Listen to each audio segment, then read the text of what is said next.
Hi, BGBear27 here. Doing my second video, which is going to be pickups from yesterday, like I mentioned in my last video. Every Saturday I go to these things called boot sales. I mean, in the UK you probably know what a boot sale is, but if you lived anywhere else you might not. In America you probably call them things like yard sales or garage sales. And basically what it is you go to a field which is just filled with like stalls that people, like normal people, just go to sell junk that they've got in the loft, really. And sometimes you can pick up some pretty good stuff really super cheap. And I pretty much go every Saturday, so hopefully every Saturday there might be a new pickup video, which is what I'm hoping. So let's take you through what I got. To start with, I got my first figure.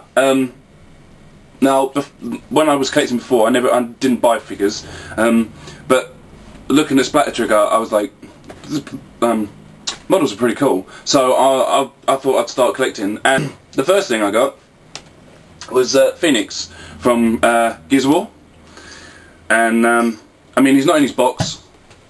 He's missing his gun,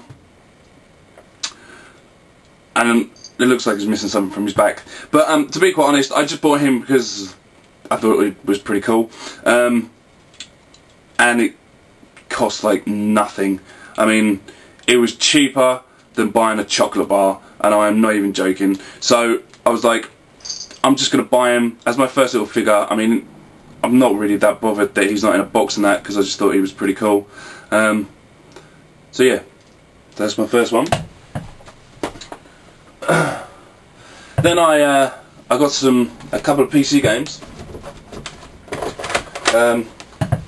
One was Broken Sword. I don't know whether you can see this out of glare. I have no idea. And the second one is Broken Sword 2. These were originally, as far as I know, were on PlayStation.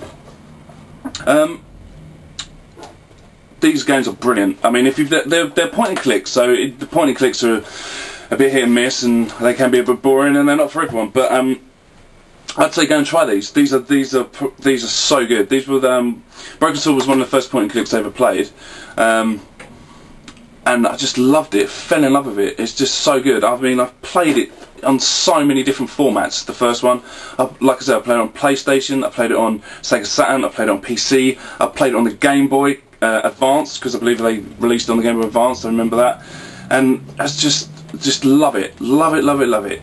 If you've never tried them, just go out and try them, because they are really good if you can get hold of them.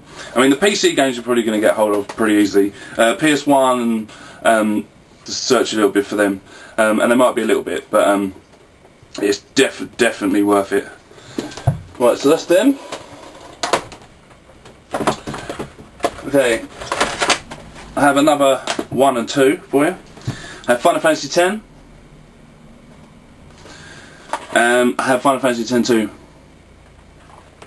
I love Final Fantasy, to be quite honest. I mean, one of the games I've got here, I mean, it's not a pickup.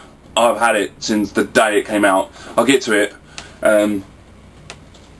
but it's my favourite game of all time, and a lot of people's favourite game of all time, from my experience anyway.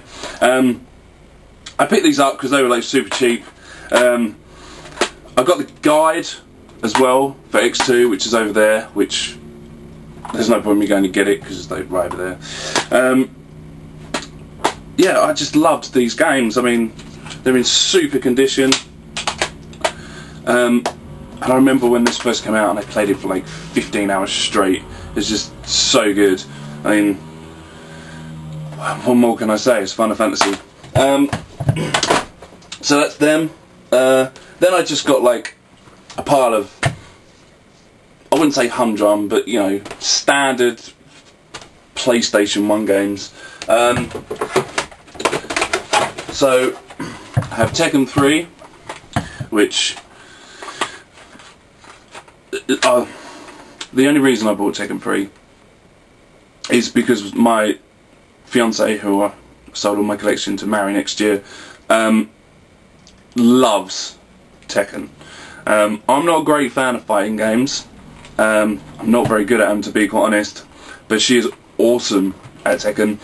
and the only reason I bought it is basically so she could kick my ass at it.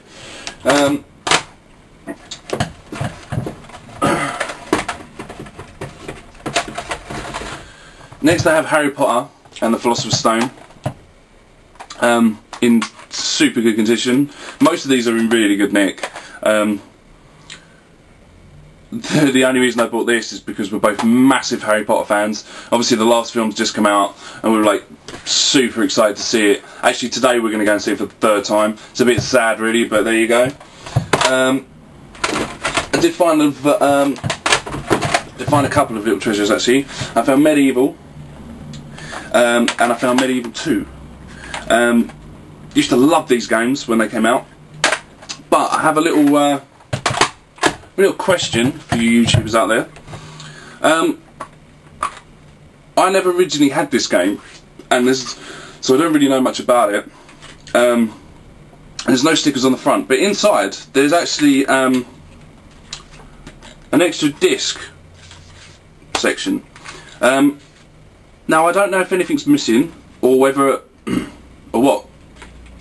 So if you could let me know what should be in there, I would really appreciate it, because like I say, I have no idea what is supposed to be there, if anything. If you'd like to comment on the video or send me a message or what, it'd be really cool if someone out there knew what was missing from that.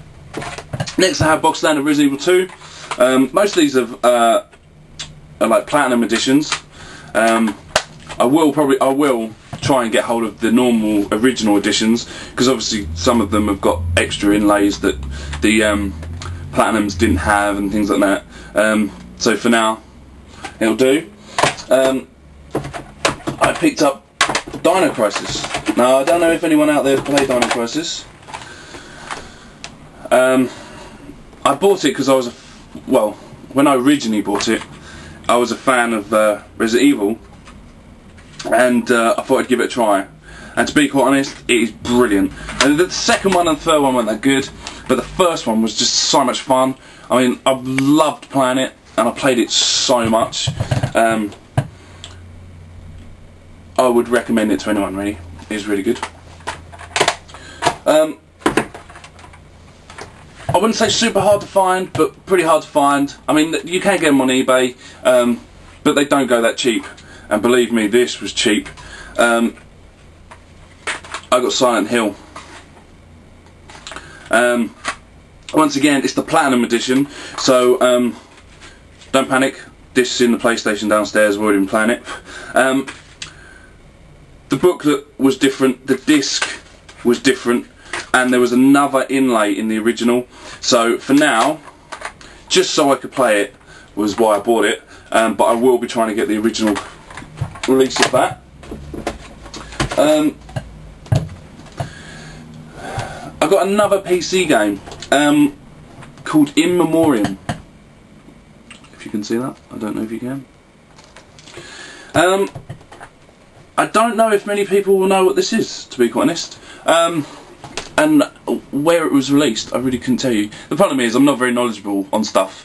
If I see it and I like it, I'll buy it. Don't really go into it. But if you could let me know, brilliant. If you let me know stuff that I don't really know, or if I say something wrong, comment. Let me know that I've got it wrong. That'd be brilliant.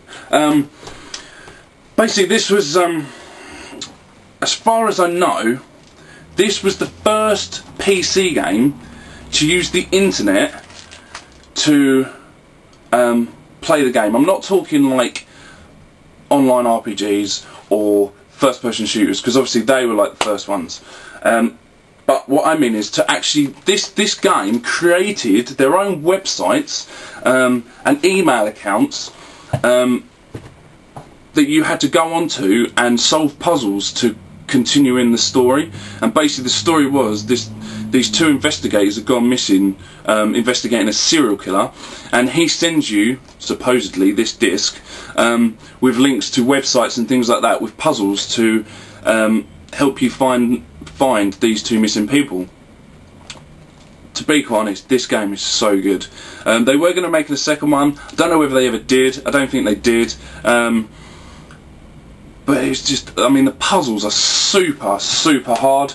But if you can get hold of a copy of this, this is still sealed, so I might undo it and give it a try again. I used to have it about 10 years ago, and like I say, I really don't know if the websites are still up and running, but it's still worth having in your collection, or I think it's worth having in your collection anyway. So yeah, so I got that, and then, like I said, I was going to say one more game that I have in my collection, that I've had since the day it came out. There is no way that I'm selling this game. I mean, the box is pretty battered. I could do with a new box, but everything else is pretty good, and that's Final Fantasy VII. Like I said, this is from day one copy. I'm never going to sell it. I'm never going to get rid of it, because it's just a perfect game. I mean, everything about this game is awesome. I mean, well, apart from the graphics, but I mean, even them, you can, like, this is super, for the PlayStation, they were super cool. The battle system, the materia, oh, you can't beat that. It was just brilliant, so good, which I think they did have. I mean, correct me if I'm wrong, but I think they did have materia in, was it Final Fantasy V? Possibly. If I'm wrong, tell me. But I think materia they should bring back. Materia was like the best battle system they ever created, and the story was so in depth and just brilliantly mind-blowing that this game would just continually go down in history as one of the greatest games ever made, in my opinion anyway. So that's pretty much my pickups for yesterday. Do you know what? Actually, on the end of this video, I was gonna make another video, but I'll add it to this one. I have a trade. Because yesterday, I bought Dino Crisis, forgetting that I'd already bought Dino Crisis. So, if anyone out there would like Dino Crisis, I'm willing to trade. Obviously, inbox me or comment below on what you would like to trade for it, if you want to trade, obviously. Anywhere in the world, I don't mind. Obviously this is a PAL copy, so if I send it to America or something like that, you're going to have to obviously have a European PS1 or European PS2. But yeah, I'd really like to get a swap on this, if anyone wants to. So that's it, just let me know, and I'll message you back, swap addresses, and we'll get this traded up. So that's pretty much it for now. Until my next video, I don't know when it will be. Probably next Saturday or next weekend, because obviously I'll be going to the boot sale again, so I might have some pickups next Saturday. So for now, I'll say goodbye.